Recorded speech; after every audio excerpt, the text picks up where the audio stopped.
অসংলগ্ন কথাবার্তা আর অস্বাভাবিক দেহভঙ্গিতে নানা টালবাহানায় এভাবেই নগরবাসীর কাছে অর্থ দাবি করছে হিজড়ারা। অসম্মতি জানালে অশ্রাব্য গালাগাল থেকে শুরু করে শারীরিক নির্যাতনেরও অভিযোগ করেছেন অনেকে। রাজধানীর আগারগাঁও, ফার্মগেট, বিজয় সরণি সহ বিভিন্ন পার্কে এদের উৎপাতের পরিমাণ বেশি। কি করব দেখেন, যদি আমাকে অপমান করে আমার তো তখন এটা নিজের একটা টেনশন থাকে। এই ধরনের সিচুয়েশন হলে তখন সে যদি আমাকে অপমান করে, আপু টাকা দেন, 20 টাকা দেন, 10 টাকা দেন বলে, তাই বের করে দিয়ে দিই। ভয় লাগে। নরমালি এরকম হয় নাই যে না দিয়ে পার পাইছি।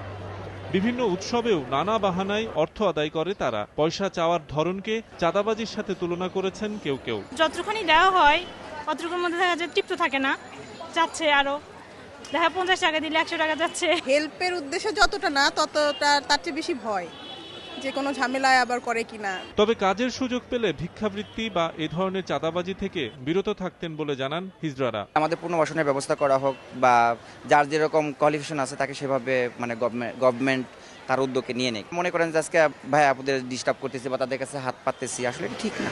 রাজধানীর বিভিন্ন মোড়ে মোড়ে ভিক্ষুকদের উৎপাত বন্ধ করতে এমন নির্দেশনা সংবলিত সাইনবোর্ড টাঙিয়ে দেওয়া হলেও হিজড়াদের চাঁদাবাজি নিয়ন্ত্রণে অনেকটা মানবিক কারণে অতটা কঠোর হতে চায় না পুলিশ। বরং হিজড়াদের পুনর্বাসনের ক্ষেত্রে সরকারের যে পরিকল্পনা বা সিদ্ধান্ত আছে তার বাস্তবায়নের ওপরই হিজড়াদের চাঁদাবাজি নিয়ন্ত্রণে পরবর্তী করণীয় নির্ধারণ করতে চায় তারা। এমন অঙ্গভঙ্গি বা এমন কিছু করে থাকে যেটা আসলে এটা বিব্রতকর অবস্থার মতো করতে হয় সবাইকে। তো আমরা ট্রাফিক পুলিশ মূলত ক্রসিংয়ে ডিউটি করি, বাট ক্রসিং থেকে একটু দূরে কিউতে তারা অনেক সময় দাঁড়িয়ে গ্লাস খুলে টাকা পয়সা চায় বা ঝামেলা টামেলা করার চেষ্টা করে।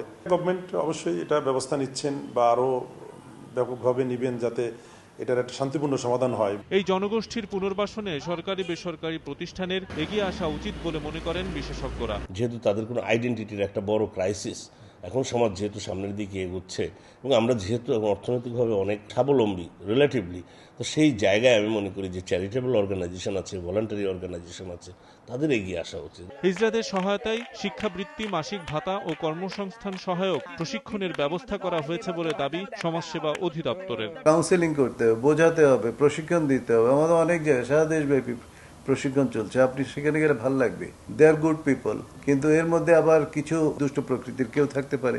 প্রতিষ্ঠানটি বলছে সারা দেশে 10,000 এবং রাজধানীতে প্রায় 2,000 হিজড়া বসবাস করলেও তাদের প্রকৃত সংখ্যা আরও বেশি বলে দাবি বিভিন্ন বেসরকারি সংস্থার। শফিক মোহাম্মদ, সময় সংবাদ, ঢাকা।